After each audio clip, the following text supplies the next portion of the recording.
Hello दोस्तों। दर्द भरी हिंदी कहानियाँ में आप सबका बहुत बहुत स्वागत है। आगे बढ़ने से पहले यदि आपको यह स्टोरी पसंद आए तो प्लीज़ वीडियो को लाइक करें, शेयर करें और हमारे चैनल को सब्सक्राइब करना ना भूलें। शोभा के घर मेरा अचानक चले आना महज एक इत्तेफाक था, क्योंकि उन दिनों सुमित कुछ अत्यधिक व्यस्तता से घिरे हुए थे और मैं नन्हे विशु के साथ सारा दिन एक ढर्रे से बंधी रहती थी। तब सुमित ने ही शोभा के घर जाने का सुझाव मुझे दिया था। उनका कहना था वह शीघ्र अपने कामकाज निपटा लेंगे और जब मैं चाहूंगी मुझे लिवा ले जाएंगे। सुमित के इस अप्रत्याशित सुझाव पर मैं प्रसन्न हो उठी। वैसे भी शोभा की छोटी सी गृहस्थी, उसका सुखी संसार देखने की लालसा में बहुत दिनों से मन में संजोए बैठी थी। विवाह के पश्चात हनीमून से लौटते हुए शोभा और अमित 3-4 दिन के लिए मेरे पास रुके थे, किंतु वे दिन नौ दंपति के सैर सपाटे और घूमने फिरने में किस तरह हवा हो गए पता नहीं चला। 2 वर्ष बाद विशु पैदा हो गया और मैं उसकी देखभाल में लग गई। उधर शोभा भी अपने घर, अस्पताल और मरीजों में व्यस्त हो गई। अक्सर हम दोनों बहनें फ़ोन पर एक दूसरे का हाल मालूम करते रहते थे।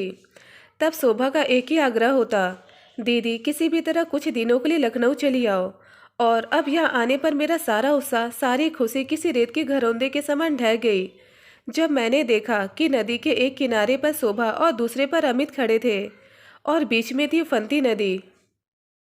अमित अपनी तरफ से यह दूरी मिटाने का प्रयास भी करते तो शोभा झिटक कर दूर चली जाती।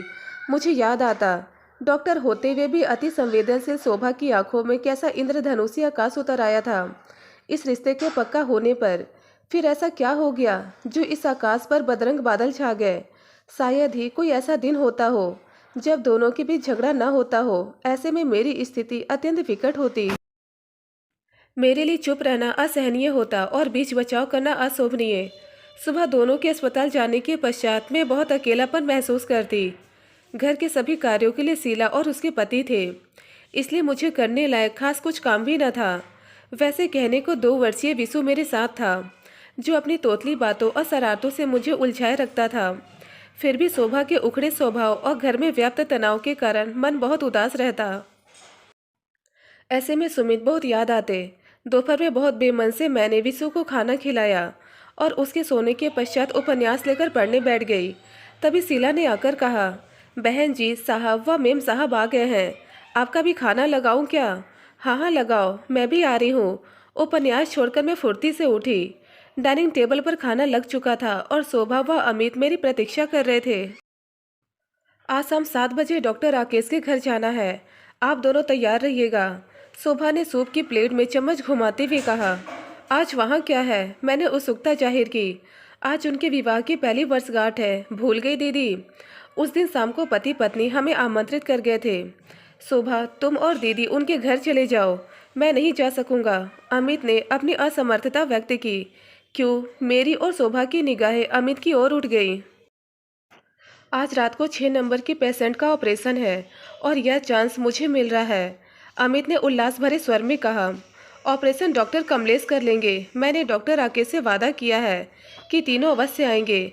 शोभा ने गंभीर स्वर में कहा। नहीं शोभा, तुम भली भांति जानती हो डॉक्टर कमलेश अपने मातहतों को ऑपरेशन का मौका नहीं देते हैं। पता नहीं कैसे आज उन्होंने यह मौका मुझे दिया है और मैं इस सुनहरे अवसर को खोना नहीं चाहता। हाँ अमित, तुम्हें यह सुनहरा अवसर बिल्कुल नहीं खोना चाहिए, क्योंकि 6 नंबर की रोगी महिला बहुत खूबसूरत है, शोभा ने गुस्से व व्यंग्य के स्वर में कहा। अमित ने आहत भाव से मेरी ओर देखा और आधा खाना छोड़कर उठ गया। शोभा की इस बात पर मैं भी अचंभित रह गई। अमित के लिए कितने घटिया विचार ये लड़की मन में पाले बैठी है। सोचा किसी दिन बैठाकर इसे अच्छी तरह समझाऊंगी कि इस तरह तो यह लड़की अपनी गृहस्थी ही चौपट कर डालेगी। मैंने जल्दी से दूसरी थाली लगाई और अमित के कमरे की तरफ चल दी। अमित पलंग पर सिर पर बाहर रखकर लेटे थे। एक क्षण को मन में कुछ संकोच आया, फिर हिम्मत करके मैंने उन्हें आवाज़ दी, अमित खाना खा लो। नहीं दीदी, मुझे भूख नहीं है। अमित उठकर बैठ गए। शोभा का गुस्सा खाने पर क्यों उतारते हो? दुनिया में कितने लोग हैं जिन्हें भरपेट भोजन नसीब नहीं होता है। खाना बीच में छोड़कर उठना अन्य का निरादर करना है। मेरी बड़े बूढ़ों जैसी बातें सुनकर अमित खाना खाने बैठ गए। कुछ क्षण मैं यूं ही कुर्सी की पीठ पकड़कर खड़ी रही, फिर बोली, अमित तुम्हें छोटा भाई समझकर कह रही हूँ। तुम्हारे और शोभा के बीच जो भी गलतफहमी पैदा हो गई है उसे ज़्यादा दिन पाले रखना ठीक नहीं। हम दोनों के बीच कोई गलतफहमी नहीं है दीदी, अमित ने गंभीर स्वर में कहा। फिर कुछ क्षण रुककर बोले, बात यह है दीदी, जिन लोगों के जीवन में कोई समस्या नहीं होती, समस्या पैदा करने का शौक होता है, आपकी बहन भी ऐसे ही लोगों की श्रेणी में आती है। अमित की इस बात का मेरे पास कोई उत्तर न था, इसलिए मैं चुपचाप वहाँ से हट गई। उस दिन मैं और शोभा डॉक्टर राकेश के घर से रात को 10 बजे वापस आए। जैसे ही हमने घर में कदम रखा, सुमित का दिल्ली से फ़ोन आ गया और मैं उनके स्नेहाकुल वाणी के माधुर्य में नहा उठी। सुमित का बार बार यह कहना कि मेरे बिना वहाँ उनका दिल नहीं लग रहा, मेरे सारे अकेलेपन और उदासी को दूर कर गया। फ़ोन रखने के बाद जब मैं शोभा की ओर मुड़ी, देखा उसका चेहरा इतना सा निकल आया था। ठीक भी था, मेरे विवाह को 5 वर्ष व्यतीत हो गए थे, किंतु हमारे संबंधों में वही पहले जैसी ताजगी और मधुरता कायम थी, जबकि शोभा के विवाह को सिर्फ 2 वर्ष हुए थे और अभी से ये दोनों एक दूसरे से बेजार लगते थे। अगले दिन शोभा और अमित दोनों की अस्पताल की छुट्टी थी, इसलिए हम तीनों दोपहर खाने के बाद ताश खेलने बैठ गए। खेलते खेलते जब थक गए तो मैंने झटपट खरीदारी के लिए बाजार जाने का कार्यक्रम बना डाला, जैसे अमित ने हंसी खुशी स्वीकार कर लिया। थोड़ी सी ना नुकुर के बाद शोभा भी चलने को राजी हो गई।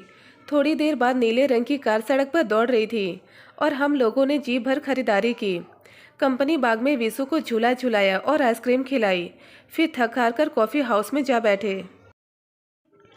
अब तक विशु शोभा की गोद में सो गया था। अमित ने पेटीज और कॉफ़ी मंगा ली।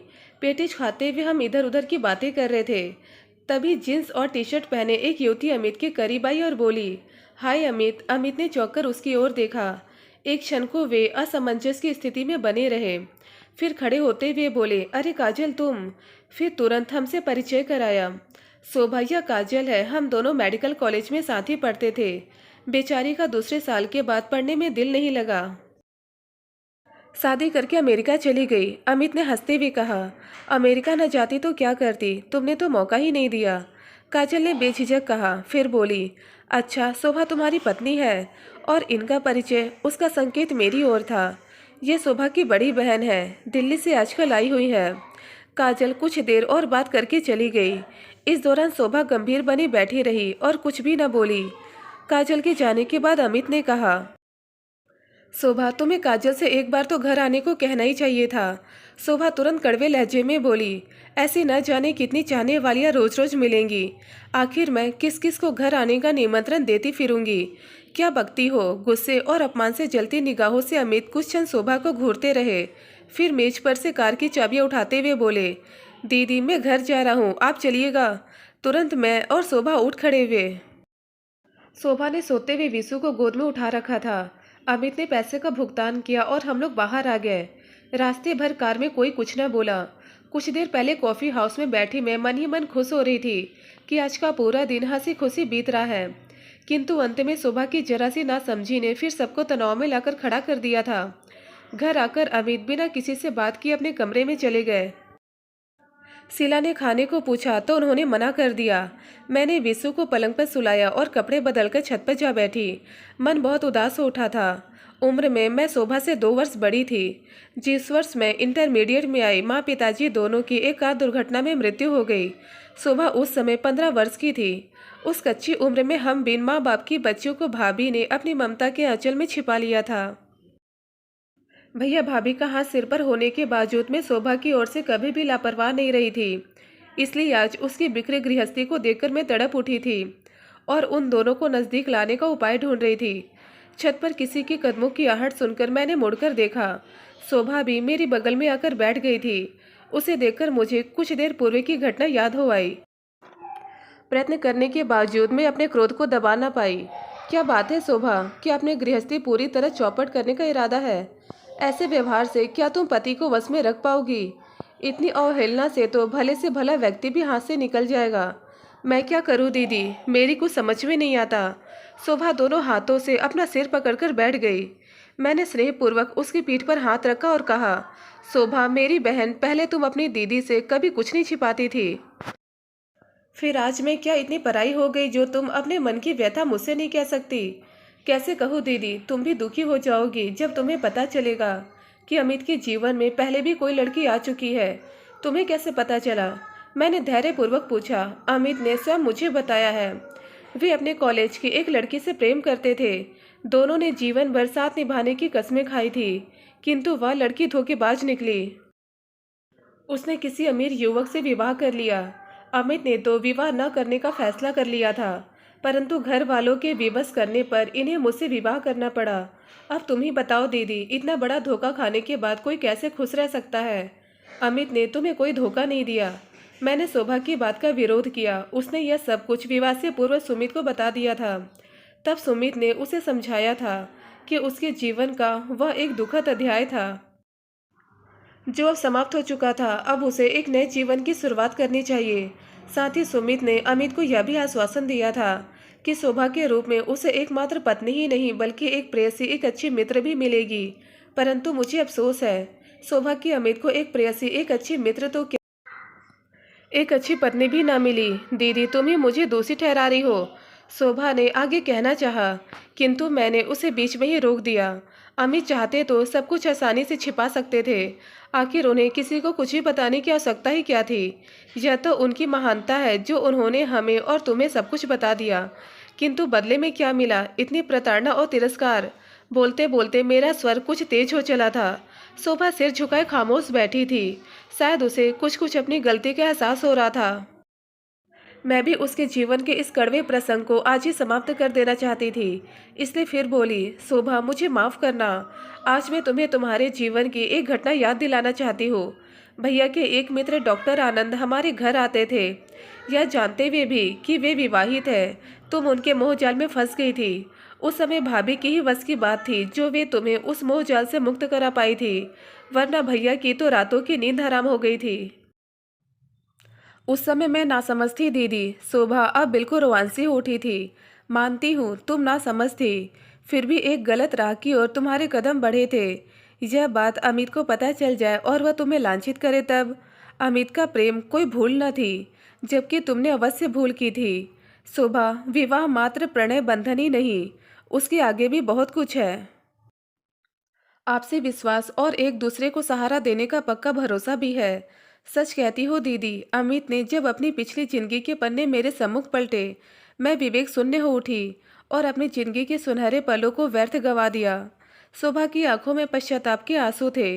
रो मत शोभा, मैं उसे धीरज बांधते हुए बोली। समय रहते अपनी भूल सुधार लो। अमित और तुम कहीं बाहर घूमने चले जाओ और नए जीवन की शुरुआत करो। अमित मान जाएंगे, उन्हें मनाना मेरा काम है। अगली सुबह शोभा ने चाय के साथ अमित को जगाया तो वे हतप्रभ उठे। पिछले 2 वर्षों से यह कार्य शीला के जिम्मे था। कहीं मैं स्वप्न तो नहीं देख रहा? अमित ने अपनी आंखें मलते हुए कहा। मुझे क्षमा कर दो अमित, मैंने तुम्हें बहुत दुख पहुंचाया। शोभा नजरें नीचे किए हुए बोली। किस बात की क्षमा? अमित ने शोभा के हाथ से चाय का कप ले लिया और उसे प्यार से अपने पास बैठा लिया। तभी मैंने कमरे में प्रवेश किया। मुझे आता देख शोभा बाहर चली गई। मैंने कहा, अमित, शीघ्र चाय पी लो, आज तुम्हें बहुत से काम करने हैं। कौन से काम दीदी? सबसे पहले अपनी और शोभा की लंबी छुट्टी मंजूर कराओ। छुट्टी? वह किस लिए? अमित हैरानी से बोले।